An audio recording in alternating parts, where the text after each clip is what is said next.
Peaky Blinders is a British period gangster TV show from the BBC that originally started airing in 2013 to huge acclaim and is still going strong today.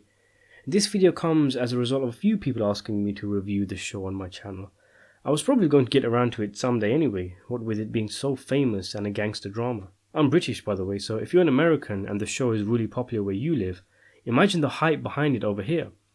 There's always news on Peaky Blinders on the telly, people talking about it at work with their over-the-top Brummy accents going, "By order of the Peaky fucking Blinders." And I know that there's a lot of famous British actors that pop up on the show here and there. Tom Hardy, for example, joins in season 2, and I heard that the Irishman Stephen Graham will join the cast in upcoming seasons. So I quickly watched the first season to see what all the fuss is about. It's pretty short too, comparatively, to a lot of big shows out there with only 6 episodes per season at about an hour long. The show is set in 1919 in Birmingham, England, and concerns the Shelby family, a few brothers and an aunt who run a gang known as the Peaky Blinders.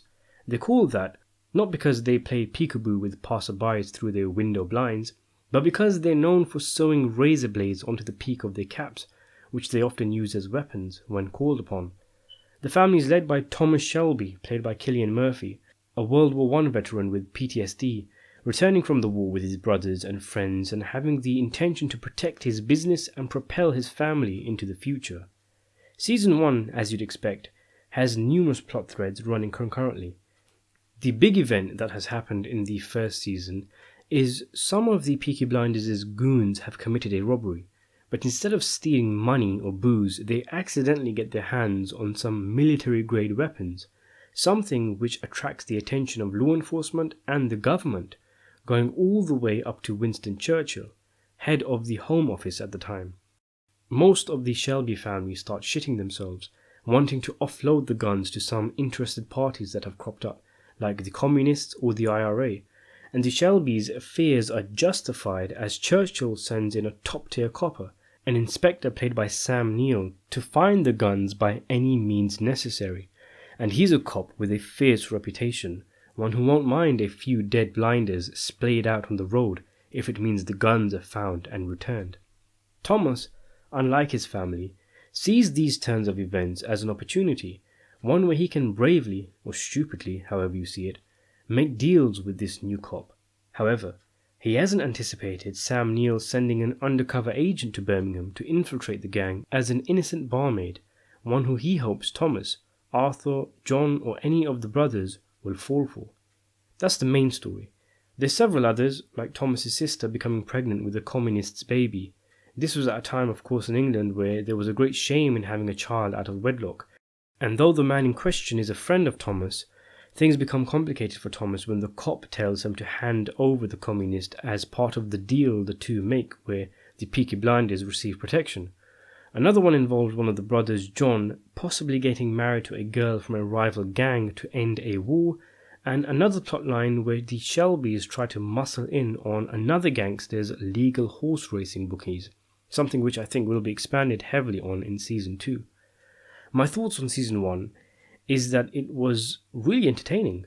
I had a lot of fun watching it. It's a show that puts entertainment value above everything else, and it does so by keeping the story continuously engaging. The characters, for example, are very interesting. Thomas Shelby is described by others as a man changed by the war, and numerous decisions he makes and nightmares that haunt him lead us to question what kind of demons are picking away at him. The character I found most interesting and best developed, something I was surprised about, was the inspector played by Neill, who really was a great character and who became more and more interesting as his motivations and ethics are unravelled. Although there are many real-life elements to it, the show isn't really historically accurate. For example, Winston Churchill was not Home Secretary at the time the show is set, and the Peaky Blinder gang themselves were almost a non-entity during the time period, as they had had their day and been replaced by other gangs. But the thing is, this is never an issue in the show because of the way in which the show is made. Peaky Blinders is quite bizarre and very different to a lot of the big shows. In spite of the show being set in the early 20th century, it utilizes modern day music. It also has many elements like slow motion, montages, and other things that would usually take you out of a series. It would ruin the immersion. It should come off as cheap. It should come off as tacky. But weirdly, it works. Somehow, despite the show looking and feeling like it's actually set in 1990, they managed to make all the modern day techniques work, and in doing so create a tone for the show that is pretty unique. If you were watching Game of Thrones, and all of a sudden the Lannister family rode into King's Landing in slow motion, all in a perfect line with Eminem music blasting at full volume, you'd probably turn it off. But Peaky Blinders implements this kind of showmaking, and I don't know how, but it makes it work. Because of this bonkers style, the show is able to get away with things that, if I saw them in other shows, I'd probably write off as cheating, and it would probably piss me off. For example, there's one death fake out where a character is shot by another. We see him shot, we see him fall to the ground, we even have a deep emotional build up to the scene. But it turns out that he didn't really die, and the guy who shot him was only trying to appear to make it as look as though he died. See, this kind of thing is normally really irritating, because if done regularly, it makes you lose the emotional impact of death scenes, because you're thinking to yourself, well, this guy might just come back in a future episode, and it becomes difficult to find closure. But again, Peaky Blinders is able to get away with things like these because of the way it presents itself. It doesn't really feel like it's attempting to be high art or premium television, a respectable, believable, accurate representation of the life of this crime family. It feels like it's just saying, hey guys, do you want to watch something really fun on the telly every Sunday? It feels like an average British TV show, like a soap like EastEnders or Coronation Street, only made with A-list talent, which elevates it to the level of these big, serious shows that take themselves very seriously. If I were to compare it to something, I guess Boardwalk Empire makes for a good comparison. But whilst Boardwalk was good, it didn't really feel like it ever reached its potential. It felt tight and restricted at times. Like say there's a prom and all the big shows are there. Breaking Bad, Sopranos, Game of Thrones.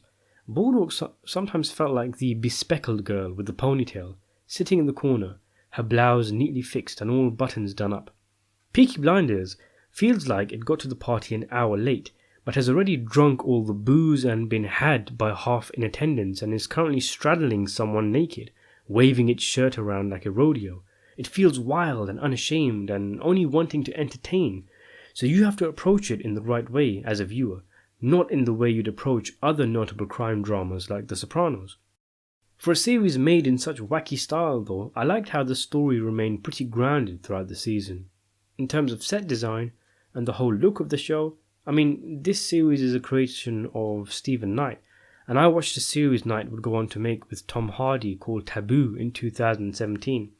And that show blew me away with how good it looked, with all the sets, costumes and background CGI to replicate the look and feel of the time period.